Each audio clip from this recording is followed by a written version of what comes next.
kita langsung masuk aja ke ceritanya. Check it out.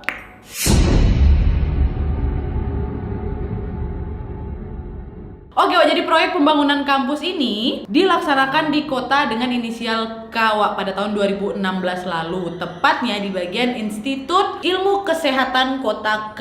Kenapa dari tadi aku bilangnya Kota K? Kenapa aku samarkan? Karena itu permintaan dari si Mas ini, namanya Mas Ferry. Mas Ferry juga sebenarnya bukan nama sebenarnya, udah disamarkan juga semuanya. Kenapa? Karena memang kampus itu masih ada sampai saat ini, Wak. Dan ini juga permintaan untuk Mas Ferry-nya untuk nama kampus sebaiknya ya nggak usah disebutkan. Dan ada juga sebenarnya sungai di samping kampus itu yang sebenarnya juga jangan juga lah disebutkan, karena kalau sungainya aku sebutin orang-orang bakal tahu nih kampusnya di mana, karena hanya kampus itulah yang berlokasi di samping sungai tersebut. Nah, jadi kita masuk ke ceritanya, Wak ya. Jadi di tahun 2016 akhir Mas Ferry ini mendapatkan pekerjaan sebagai juru hitung atau QS di proyek pembangunan suatu kampus di Kota K ini. Nah, lokasi kampus ini, Wak, di pinggir Sungai B yang hanya dibatasi oleh jalan kecil ukuran 4 meter gitulah di sebelah Sungai B ini. Nah, sebenarnya akses untuk masuk ke dalam kampus itu melalui jalan utama, Wak, di sebelah baratnya yang lebih ramai, lebih besar lagi ya kan. Tapi untuk akses masuk ke proyek lebih efektif melalui jalur belakang. Pas kali di pinggir Sungai B itu, yang kalau malam memang betul-betul sepi kali di situ dan cuma ramai karena ada aktivitas proyek itu aja. Saat sampai di lokasi proyek ini, proyek itu udah berjalan sekitar 20%, Wak. Dimana pondasi dan kolom lantai 1 tuh udah dicor gitu. Nah, waktu pertama masuk proyek ya biasalah Mas Ferry dikenalkan lah dengan lokasi-lokasi di sana. Ini sebenarnya Mas Ferry ada ngasih aku ilustrasi nyata dari si kampus itu, Wak, tapi ini aku kasih ilustrasi versi aku ya. Karena Mas Ferry mau ini nggak usah dilihatin yang bentuk aslinya, ini aku kasih ilustrasi aku aja. Jadi kelihatan ya di situ kampus, di situ ada mes, di situ ada kantor, dan di situ di sebelahnya kalau kalian nggak ada kuburan. Nah, kayak gitulah ya kurang lebih ilustrasinya, Wak. Nah, Mas Ferry waktu itu di sana bekerja cukup lama, Wak, berbulan-bulan, tapi nggak ada masalah yang berarti lah waktu itu. Itu di bulan pertama, karena pada masa itu proyek itu masih dalam pengerjaan pengecoran, Wak, sehingga setiap hari masih banyak tuh pekerja yang memang lembur dan item kerjanya juga nggak banyak. Jadi jam 10 malam biasanya Mas Ferry itu udah bisa balik ke mes lah gitu untuk istirahat dan tidur kan. Nah, seperti ilustrasi yang udah aku kasih tahu tadi, mes itu kan berada di dalam proyek, Wak, dan dekat dengan kantor. Jadi buat lalu lalangnya dia gampang lah gitu, dekat kan. Nah, sampailah pekerjaan beton itu udah selesai, Wak, dilanjutkan lagi dengan pekerjaan arsitektur. Nah, pada kondisi ini, Wak, pekerja yang lembur hingga pagi itu udah mulai dikit nih. Sedangkan item kerja yang harus Mas Ferry hitung tuh makin banyak lagi karena kan soal arsitektur kan, sehingga di sini Mas Ferry pun sering bekerja lembur lah, Wak, sampai pagi itu mah, terutama di waktu opnam barang atau waktu bayaran mandor. Dan gak cuma Mas Ferry aja yang harus lembur, Wak, atau bahkan tidur di kantornya, tapi beberapa temannya Mas Ferry pun juga banyak kayak ikutan lembur di kantor. Nah, dari sini nih, Wak, mulai hal-hal mistis muncul. Nah, sedikit denah dari kantor kerja Mas Ferry nih, Wak, bisa dilihat ya, di sini ada kantor kontraktor, terus kantor pengawas, depannya gudang, sampingnya toilet, terus ada koridor gitu ya, ada lorong. Nah, pas di depan lorong ada pos satpam, terus sampingnya ada pohon asem. Nah, kebayang ya kurang lebih denahnya kantor tuh kayak gitu. Nah, hal mistis pertama yang dialami, Wak, jadi gini ceritanya. Pada saat itu Mas Ferry ini lagi di kantor sendirian. Nah, waktu itu udah jam 1:30 malam, Wak. Sebenarnya di waktu itu bukan waktu opnam, Wak, sehingga nggak semuanya lembur. Walaupun memang ada beberapa temannya Mas Ferry. Pas pula kebetulan di jam itu kawan-kawannya Mas Ferry lagi izin keluar beli cemilan. Cari cemilan apa kok jam 1:30? Pokoknya keluar lah gitu. Oke lah, jadi Mas Ferry ini sendirian nih di kantor sambil nunggu mereka balik ya kan. Nah, pada saat itu, Wak, kan Mas Ferry itu duduknya di kantor kontraktor, di sebelahnya kantor pengawas kan. Nah, pada saat itu kebetulan Mas Ferry ini duduk menghadap ke jendela dekat koridor. Jadi depan ruangan itu ada jendela gitu, jendela tembus, depannya koridor menuju ke ruang pengawas sama toilet. Kebayang ya kan? Nah, pada saat lagi mengerjakan pekerjaan itu sambil nyanyi-nyanyi juga dengerin lagu-lagu di YouTube ya kan, dari kaca koridor tuh lewat, Wak, sepintas ada orang nih, zet gitu.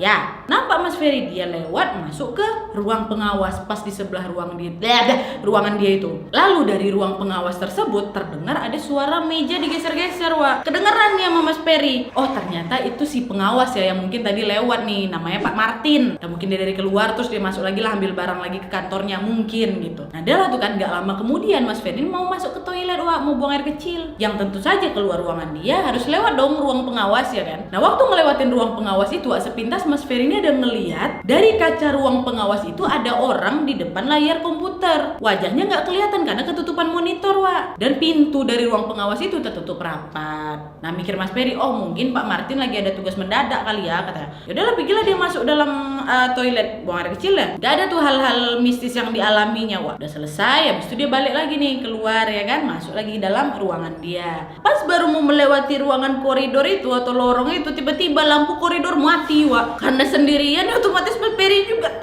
juga lah ya kan. Dia pergi tuh berlari menuju ke pos security. Dia bilang, Pak, itu lampu koridor kenapa mati, kata dia. Terus satpam bilang, oh masa sih mas, kata gitu. Pergilah ngecek nih berdua mas satpam, menuju ke koridor itu, diperiksa nyala lampu. Betul Wak, ternyata lampunya memang putus. Wah ini putus lagi mas, harus diganti, kata dia. Besok pagi aja lah mas ya saya ganti, kata si satpam. Oh iya mas, wes kata Mas Peri. Nah di situ Mas Peri teringat sesuatu loh. Tadi kan ada orang tuh di ruang pengawas, ya kan? Mas Peri ngecek lah pergi ke ruang pengawas. Dan Glenn tahu, ternyata di ruang pengawas itu lampunya mati. Padahal tadi sebelum masuk kamar mandi, Wak, dia lihat betul ada orang yang lagi kerja depan monitor tuh sama lampunya dinyalain ya kan seperti biasa. Kapan orang ini lewat? Perasaan waktu aku lewat koridor ini lampu mati, aku langsung ke satpam, aku nggak ada nengok ada orang keluar dari situ. Kok lampunya mati? Dia mau ngecek, ternyata pintunya juga terkunci, Wak. Loh, Pak, ini tadi siapa nih? Pak Martin udah balik, Bo. Mungkin dia waktu itu mikirnya, oh mungkin dia keluar aku nggak sadar gitu kan, security yang tahu. Entah mungkin waktu dia ke toilet itu Pak Martin yang keluar, tapi kok cepat kali. Tapi dia tanya lah sama si satpam kan, Pak Martin udah pulang ya Pak? Kata dia kayak gitu, karena dia yakin kali yang di dalam ruangan itu Pak Martin. Terus Pak satpam bilang, hah? Pak Martin udah balik dari jam 10 malam tadi loh Pak, ini udah jam berapa? Udah mau jam 2, kata dia kayak gitu. Balik lagi nggak kesini? Nggak ada.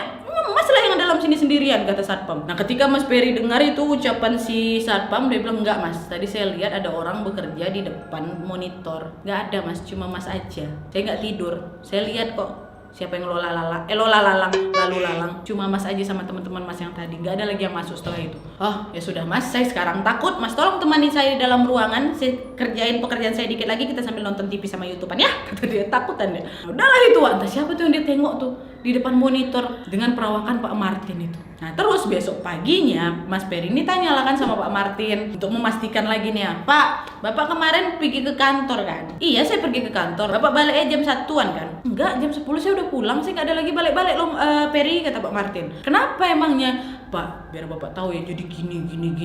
Diceritain lah kan semua sama si Pak Martin itu. Dia bilang, ketakutan juga Pak Martin. Dia bilang, oh ya udahlah kalau kayak gitu setiap kali balik lampu dinyalain aja, nggak usah dimati-matikan, kata dia. Jadi siapa yang dia tengok Pak Martin? Siapa yang lagi depan monitor itu? Bisa kebayang nggak sih kalian lewat nih ada kaca nih besar, lewatnya oh ada kawan aku dia lagi kerja gitu kan, masuk waktu balik lagi nggak ada.